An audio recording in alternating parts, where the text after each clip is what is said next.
Ok, salut à tous. On est le 22 mai et je vais vous présenter dans cette vidéo le trade du 21 mai, hier, mercredi. C'est ce trade-là, je vais vous le présenter, je vais vous dire pourquoi je l'ai pris, pourquoi j'ai mis le SL ici, pourquoi j'ai fait plusieurs TP, parce que j'en ai fait plusieurs. J'ai fait plusieurs TP partiels. Donc il y en avait un là, et un dernier, C'était celui-là ou celui-là, je me souviens plus. Je crois que c'était celui... Oui, c'était celui-là. Ok, alors là, ici, j'avais trois niveaux de TP, mais on va commencer par le début, c'est-à-dire weekly, parce que c'est plus important. J'avais oublié de dire ça. On est arrivé dans un CB. On avait pris le PWH en début de semaine, donc le lundi. Donc c'était la manipulation, peut-être. Voilà, c'était la manipulation. Donc en fait, on a une grosse montée, une grosse poussée à la hausse. On a dépassé ce busy donc qui est devenu un IFVG. On a pris ce CB, on l'a travaillé. Là, on va commencer à chuter. Donc moi, je m'attends et je l'ai partagé sur mon Discord. Le lien est en bio. Petit aparté, voici notre groupe Kairos Market sur Discord. Et comme vous pouvez le voir, je l'ai partagé hier à 13h33. J'ai été exécuté à 14h36. Le prix au début, il a failli m'exécuter à un point près. Et au final, c'est bon, j'ai bien été exécuté. Le prix a commencé à avoir une baisse. Et à l'open, comme c'était prévu, il a bien continué à augmenter jusqu'à faire tous les TP. Je m'attends à ce qu'il y ait un truc comme ça. Et ensuite qu'on casse pour revenir chercher la liquidité qu'on a au-dessus. Donc ça, c'est mon analyse. Donc en weekly, on a ça. Donc on est dans un CB. Ok, donc c'est plutôt bearish. Et pourtant, j'ai long. Alors pourquoi j'ai long? Donc je reviens en daily. Ça, c'était la journée de mardi. Mardi, on a pris le PDL dans la matinée, donc avant New York AM, c'était avant 15h30. Voilà, important de le dire. En dessous, on avait un busy, donc on a pris le PDL plus on est retourné dans le busy, donc on va aller directement en 4 heures.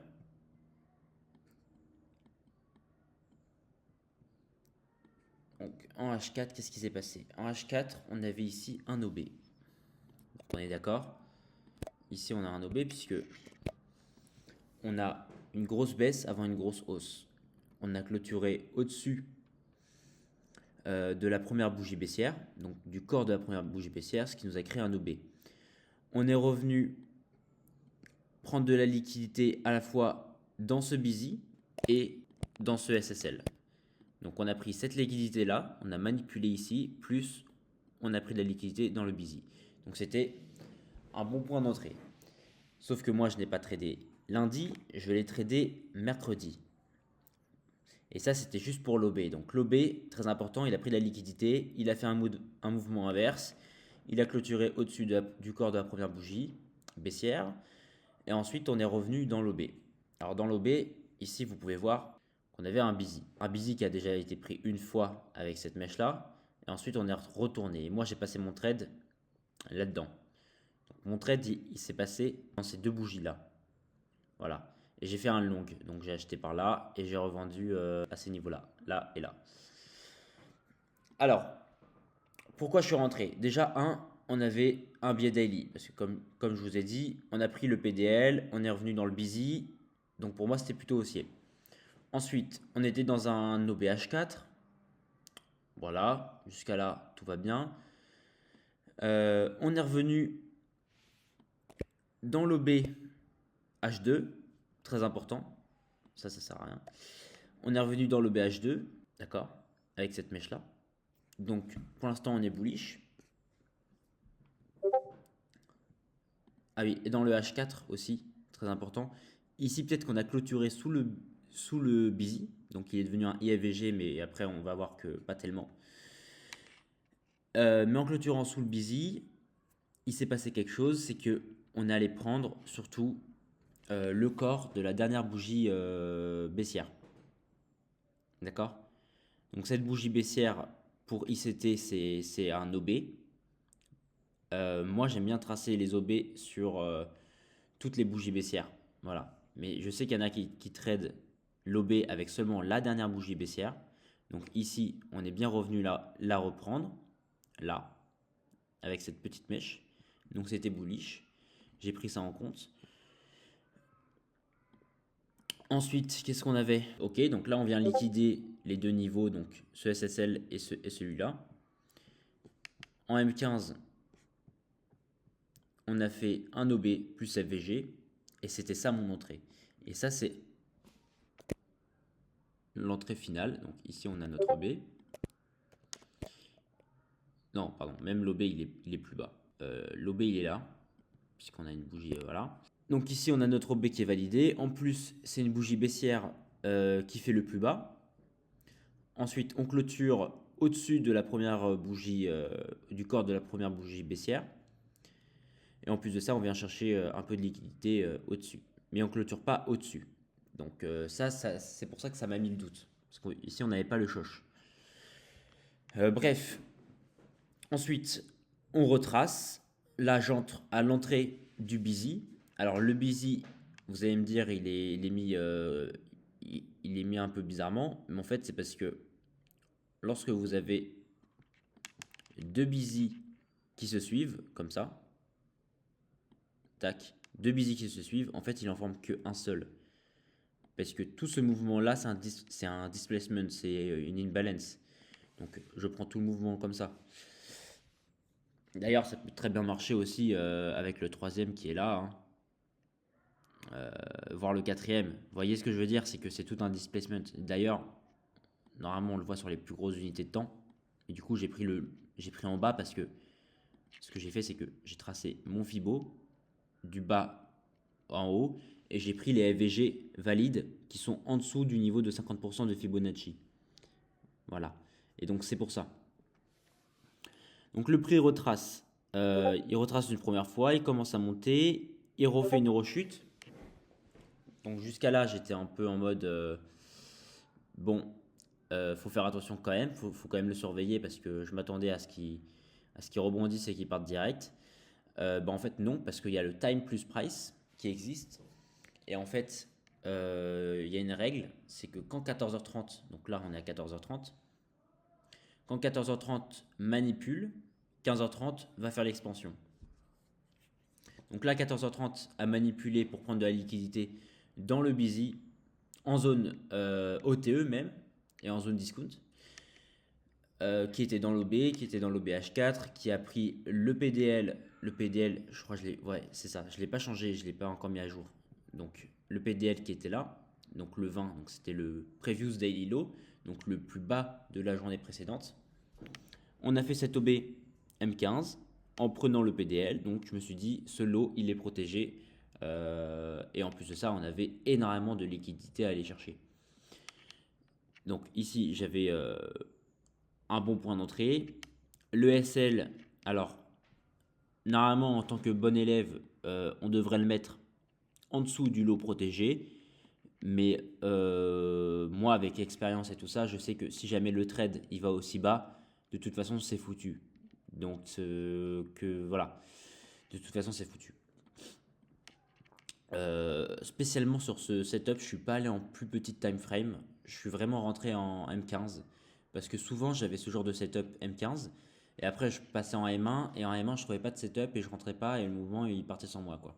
Donc c'est pour ça que je suis rentré en M15. Ici j'ai mis mon SL là donc pour avoir un meilleur risque ratio. Au niveau des targets, et ben en fait c'était assez simple. J'aurais même pu aller plus loin, hein. C'est que là, si jamais on regarde bien, alors déjà, il y a deux choses que je veux dire sur les targets. On va retirer ça pour que ça soit plus propre. Ici, en fait, lorsque le prix forme un espèce de dôme comme ça, vous voyez ce que je veux dire? Un dôme comme ça, c'est qu'il y a beaucoup d'ordres vendeurs. Il y a beaucoup d'ordres vendeurs, donc il y a beaucoup de SL à ces niveaux-là. Vous voyez ce que je veux dire? Il y a beaucoup de SL qui sont placés comme ça, vous voyez? Tac, tac, tac, juste au-dessus, etc. Et en fait, tout ça, il faut les liquider.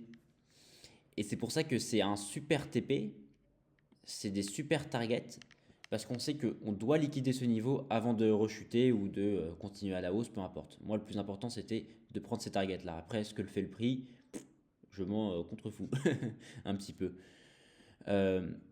Donc voilà, donc ça, c'était le plus important, c'était d'avoir des bons niveaux de target. Alors, en plus d'avoir ça, en plus d'avoir ce dôme avec énormément de liquidité, donc ça on le sait et ça fait un super target, on a aussi les, les kill zones avec le high des kill zones qui n'a pas été pris, c'est des super targets aussi.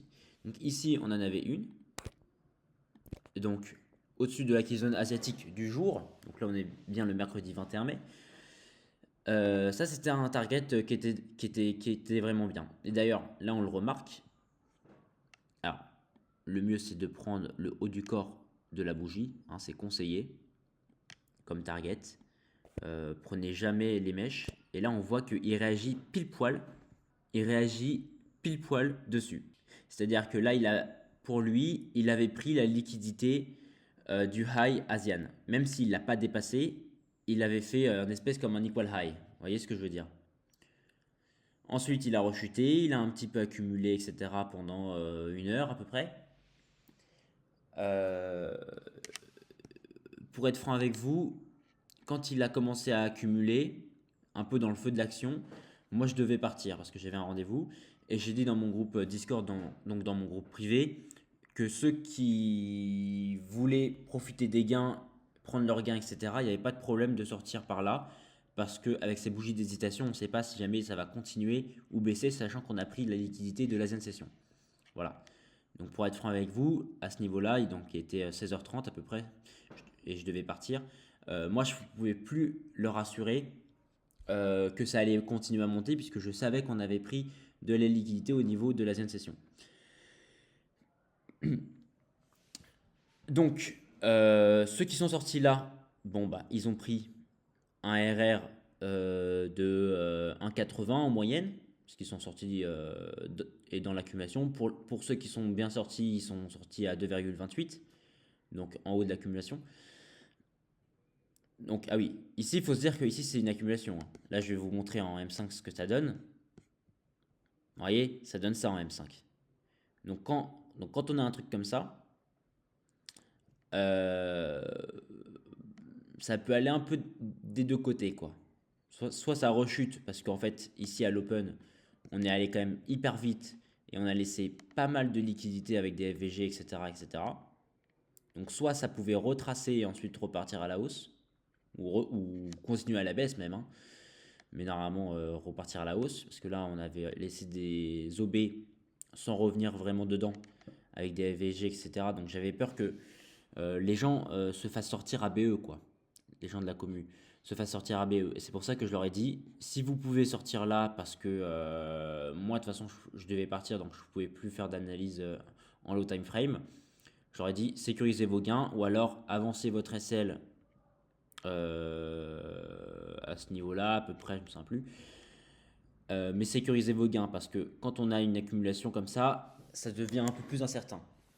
Même si mon biais M15 me disait que ça allait continuer de monter, parce qu'il restait encore de la liquidité ici qui n'avait pas été prise et qui a été ensuite prise, et c'est pour ça que le prix a chuté après, parce qu'on avait pris tout ce qu'on devait prendre pour continuer la baisse. Voilà. Donc ça c'est l'analyse, c'est que ici on a pris toute la fin du dôme de liquidité, donc un liquidity pool. Et ensuite, on a pu vraiment faire la baisse. Et là, maintenant, on fait un espèce de pattern accumulation haussière flag, je crois que ça s'appelle. Et là, je m'attends à ce qu'on chute pour aller chercher un niveau important qui est le busy ici. Parce que ces derniers jours, on a fait pas mal de hausses en laissant beaucoup de liquidités, etc., etc. Donc c'était pas mal que le prix retrace, surtout que ça me paraît logique, retrace dans le busy. Donc soit au niveau des 50%, là ça serait top, ça serait un bon prix, etc. Soit bon bah il retrace ici et il va pas plus loin à la baisse. Parce que ça, mais en regardant weekly, en fait ça correspond pile poil aux zones. Je vais vous montrer.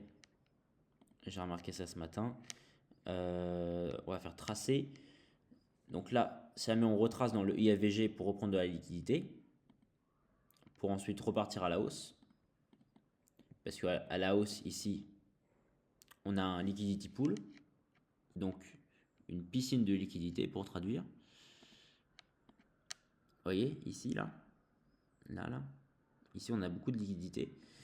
Et donc, je m'attends à ce qu'on fasse ce genre de choses, comme ça, et qu'on prenne de la liquidité à la hausse. Mais du coup, je vais laisser la flèche, parce que je vais vous montrer ce qui se passe en daily. C'est qu'en daily, du coup,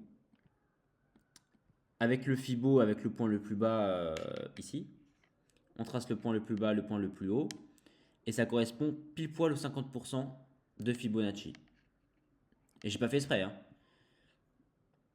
Ici, le IFVG, ça met on retrace dedans, il correspond à la zone du busy plus 50% de Fibo. Donc c'est pas un hasard. Je pense que le prix il est attiré par ça. Ça fait un style un petit peu aimant.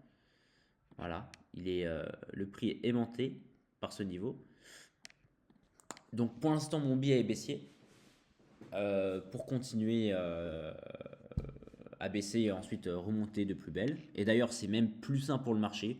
Je préfère un marché qui retrace et qui remonte après plutôt qu'un marché qui fait que monter parce que c'est un peu malsain quoi. Voilà. Et même en tant que trader, je préfère d'avoir un marché, on appelle ça EPA je crois, pour ceux qui traitent avec l'algo. Donc un marché efficient. Ok, donc ça c'était pour le point un petit peu macro avec les HTF, mais on va revenir vite fait sur le trade. Donc je suis rentré ici sur le FVG. Il y avait même, pour ceux qui l'ont marqué, tac, ici on avait un BPR, c'est qu'on avait un CB avec un busy en face, donc ça crée un BPR. Donc c'était un bon point d'entrée. Donc voilà, je suis rentré là, j'ai mis le SL là, et les TP, vous les connaissez, donc il y en avait un ici, pour ceux qui voulaient sécuriser rapidement les gains. Moi je suis pas sorti ici, je suis sorti plutôt là-bas. Et on avait du coup un troisième TP ici, que j'avais posté, voire même un quatrième, parce qu'ici ça nous fait un equal high. Donc en vrai, ici on pouvait mettre un quatrième TP à ce niveau-là. Voilà. Alors, il faut savoir que sur le groupe Discord, je partage les TP comme ça, mais chacun fait comme il veut. Si jamais, par rapport au risque management, par rapport à la psychologie, etc., si vous sentez, avec votre analyse et la mienne en complément, que le prix peut aller encore plus haut, vous pouvez faire un TP final ici sans faire de TP partiel. Voilà, évidemment, chacun fait son risque management comme il le souhaite. Mais voilà, moi je vous dis ce que je fais et comme ça c'est clair pour tout le monde. Donc voilà, donc c'est un trade vraiment pas mal qu'on a eu sur le Nasdaq. On va essayer d'en faire plus au fur et à mesure. Et, et surtout, en fait, le plus important quand vous rentrez en trade, c'est d'avoir un SL et un TP. Si vous rentrez en trade et que vous n'avez pas les deux, mais ce que je veux dire, c'est un SL et un TP logique. Moi, j'aime pas trop les gens qui disent je fais un TP de 1 pour 2 et c'est tout quoi. Parce que là, j'avais fait un TP de 1 pour 2. Voilà. Je avais pris un ratio de 2. Bon, il n'y avait pas forcément de zone logique à prendre ici, alors qu'on peut aller chercher plus loin. Donc, j'aime pas les TP fixes. Voilà, il faut que ça soit des TP logiques. C'est comme ça que placent les vrais traders avec des TP logiques et des SL logiques. Donc, mettez vos TP sur les zones de liquidité qu'il y a pour trader avec les baleines. Donc voilà, c'était une vidéo assez simple. Donc, petit récap, je vous l'écris ici. J'avais le daily avec la prise du PDL. J'avais l'OBH4 avec le FVG. Et ensuite, je suis passé le H4 et le M15, c'est un time frame alignment, donc ils sont alignés. Et j'attendais du coup un OB plus FVG M15 pour pouvoir entrer. Donc c'est ce qui s'est passé là. Avec un TP logique et un SL logique aussi. Avec de la liquidité, etc. TP logique, c'est la liquidité. Voilà, c'est comme ça que je le dis. Voilà. Donc c'est tout pour ce trade. J'espère que ça vous a plu. Et n'hésitez pas à checker le lien dans la bio pour avoir accès à notre Discord, à nos trades, etc. On va faire même un mastermind là pour réunir tous les traders de notre communauté dans une villa, enfin pour ceux qui peuvent évidemment. Donc n'hésitez pas à checker le lien dans la bio et on se voit à bientôt de l'autre côté. Allez, ciao, c'était ma light de Kairos Market. Bye.